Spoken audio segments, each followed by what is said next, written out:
ఈ మధ్య గోదావరి జిల్లాలో ఉన్న వాళ్ళకి ఏమైందో తెలియదు కానీ అసలు పిల్లల్ని పెంచడం చేతకానప్పుడు అసలు పిల్లల్ని ఎందుకు కనాలి చెప్పండి. ఈ రోజున వార్తల్లో చూసినాం, ఒక పిల్లని గోదావరి బ్రిడ్జి మీద స్కూటీ పైన కూర్చోబెట్టేసి భార్యాభర్తలు ఇద్దరు కూడా గోదావరిలో దూకేశారు. మరి ఆ పిల్ల పరిస్థితి ఏంటి? చూస్తే చిన్న వయసులాగా ఉన్నారు. మరి భార్యాభర్తల మధ్య గొడవ, లేదంటే ఇంట్లో ఆర్థిక ఇబ్బందులా, లేదంటే ఇంట్లో ఏమన్నా అత్తగారు వాళ్ళతోటి గొడవలా? చాలా మటుకు ఆర్థిక ఇబ్బందులే ఉంటాయి. అప్పుల బాధలో బతకలేక, సంసారం గడవక, ఏ పని దొరక్క, ఇలాంటి కారణాలతోనే ఇలాంటి పనులన్నీ చేస్తుంటారు. సరే పెళ్లి చేసుకున్నారు, సంసారం అన్నాక ఏవో ఒకటి ఇబ్బందులు ఉంటాయి. ప్రతి ఒక్కరి జీవితం పూలపాన్పులాగా అయితే ఏమీ ఉండదు కదా. కష్టపడితేనే జీవితాలు బాగుంటాయి. భార్యాభర్తలు ఇద్దరు కష్టపడి సంసారాన్ని నడిపించుకో. ఒకవేళ అక్కడ ఉన్నప్పుడు ఆ ఊర్లో ఏదన్నా పని చేయడానికి దొరకలేదు అనుకోండి, సిటీలకు వచ్చి బతకండి. ఎంతమంది పొట్ట చేత పట్టుకుని సిటీలకు వచ్చి 4 ఇళ్లలో పనిచేసే ఆడవాళ్ళు కూడా వాళ్ళ పిల్లల్ని బీటెక్లో ఎంటెక్లో చదివించుకుంటున్నారు. ఆ మాత్రం బతకలేరా? ఎందుకు పనులు లేనప్పుడు అదే ఊర్లో ఉండి ఆ డబ్బుల కోసం అల్లాడిపోయి భర్త తెచ్చే సంపాదన సరిపోకపోవడం, భార్య ఇంట్లోంచి అక్కడ ఏదైనా పనికి వెళ్ళాలని అంటే చుట్టుపక్కల వాళ్ళు నలుగురు ఏమనుకుంటారో అని ఇంట్లో తగాదాలు పడుతూ, ఒకవేళ అత్త కోడలకి పడలేదనుకోండి, వచ్చేయండి కుటుంబం అంతా వచ్చి చక్కగా సిటీల్లో బతకండి. ఎంతమంది ఈ రోజున సిటీల్లో బతికి సొంత ఇళ్ళు కట్టుకున్న వాళ్ళు లేరు? బుర్ర పెట్టి ఆలోచిస్తే ఏ సమస్యకైనా పరిష్కారం అనేది ఉంటుంది. కానీ తొందరపాటు నిర్ణయాల వల్ల ఇదిగో ఇలా గోదావరిలో దూకి ప్రాణాలు తీసేసుకుని ఇప్పుడు ఆ పిల్ల అనాథ అయిపోయిందండి. ఆ పిల్లని ఎవరు చూస్తారు? తల్లిదండ్రి చూసినట్టుగా ఆ పిల్లని ఎవరైనా చూస్తారా? ఆ బైక్ మీద అలా కూర్చోబెట్టేసి అసలు గోదావరి బ్రిడ్జి మించి అందులో దూకడానికి అసలు వాళ్ళకి మనసు ఎలా వచ్చిందో కూడా అర్థం కాలేదు. ఆ పాప ఏమో అమ్మ కోసం ఓ అని ఏడుస్తూ ఉంది. ఎవరు ఊరుకోబెట్టినా కూడా ఊరుకోవట్లేదు. ఆ పిల్లని ఏం చేయాలి చెప్పండి? కొంచెమైనా బుద్ధి జ్ఞానం ఉండాలా?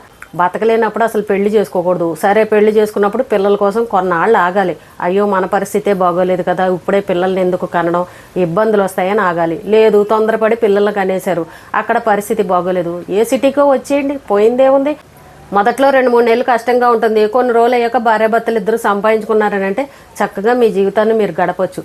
తెలివిగా ఆలోచించి సంసారాన్ని నడిపించుకునే విధంగా ఉండాలి. కానీ పిరికితనంగా డబ్బులు లేవని చిన్న చిన్న విషయాల కోసం ఏంటో ఎవరో ఏదో అన్నారనో, లేదంటే ఆర్థిక ఇబ్బందులకో కొంచెం అప్పులున్నా సరే అయ్యో సంసారంలో అప్పులున్నాయని బెంగ పెట్టేసుకోవడం, పిల్లల్ని ఇలా అనాథుల్లాగా వదిలేసి గోదావరిలో దూకడం, ఇది ఏమన్నా బాగుందంటారా?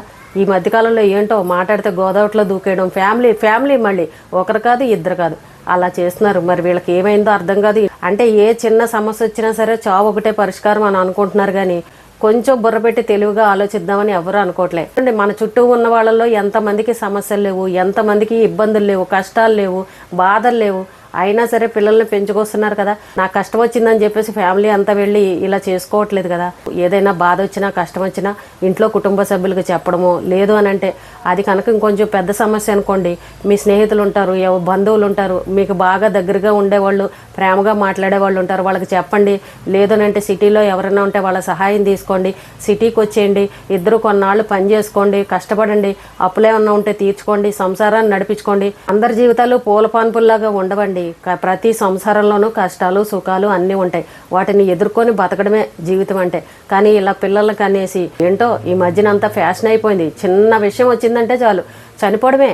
అసలు వీళ్ళు చదువుకున్న తెలివితేటలు ఎటుపోయాయో తెలీదు, ఎందుకు పెళ్లి చేసుకుంటారో తెలీదు, అంత పిరికితనంగా ఎందుకుంటారో అర్థం కాదు. చూడండి, ఎన్ని కష్టాలున్నా సరే ధైర్యంగా ఎదుర్కోవడానికి ప్రయత్నం చేయాలి. కానీ ఈ రకంగా చేసి అనవసరంగా పిల్లల్ని అనాథలు చేయడం మాత్రం అస్సలు కరెక్ట్ కాదు. అలా చనిపోదాం అనుకునే వాళ్ళు ఏంటంటే మా జీవితమే ఇలా తగులడింది, మాకే ఈ దరిద్రాలన్నీ ఉన్నాయి, అందరి జీవితాలు బాగున్నాయి, అందరూ హ్యాపీగా ఉన్నాయని అని అనుకుంటారు.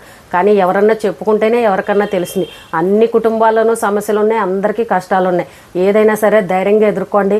అక్కడ ఉన్న ప్లేస్లో మీరు బతకలేని పరిస్థితి ఉంటే సిటీకి వచ్చి బతికి చక్కగా ధైర్యంగా ఉండండి. అంతేగాని ఇలాగా ప్రాణాలు తీసుకోవడం, పిల్లల్ని అనాథులను చేయడం, దిక్కులేని వాళ్ళని చేయడం ఇది మాత్రం కరెక్ట్ కాదండి. నిన్న పాపం ఆ పాపని అలా బైక్ మీద వదిలేసి ఆ భార్యాభర్తలు ఇద్దరు అలా చేయడం చాలా బాధగా అనిపించింది.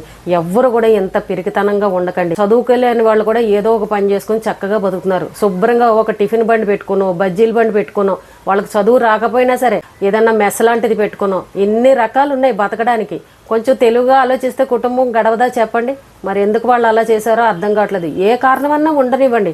వాళ్ళ ఊర్లో వాళ్ళకి పడలేదో, అక్కడ ఉన్న మనుషులతో పడలేదో, లేదంటే వాళ్ళ చుట్టూ ఉన్న వాళ్ళు ఏమన్నా వేధించినా సరే, ఏ కారణమైనా సరే అక్కడ మీకు నచ్చినప్పుడు ఆ ప్లేస్ వదిలేసి వేరే ప్రాంతానికి వెళ్ళిపోండి.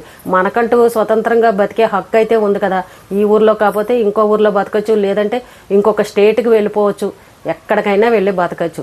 ఎవరి కుటుంబంలో ఉన్న ఆర్థిక ఇబ్బందులు ఏమన్నా ఉంటే కనుక ఆ ప్రదేశాన్ని, ఆ ఇంటిని వదిలేసి శుభ్రంగా దూరంగా వచ్చి ఏదో ఏదో ఒక వ్యాపారం చేసుకున్నాం, 4 ఇళ్లలో పనులు చేసుకున్నాం, కుటుంబాన్ని నడిపించుకోండి. ఇలా పిరికితనంగా ప్రాణాలు తీసుకుని పిల్లల్ని మాత్రం అనాథులు చేయకండి.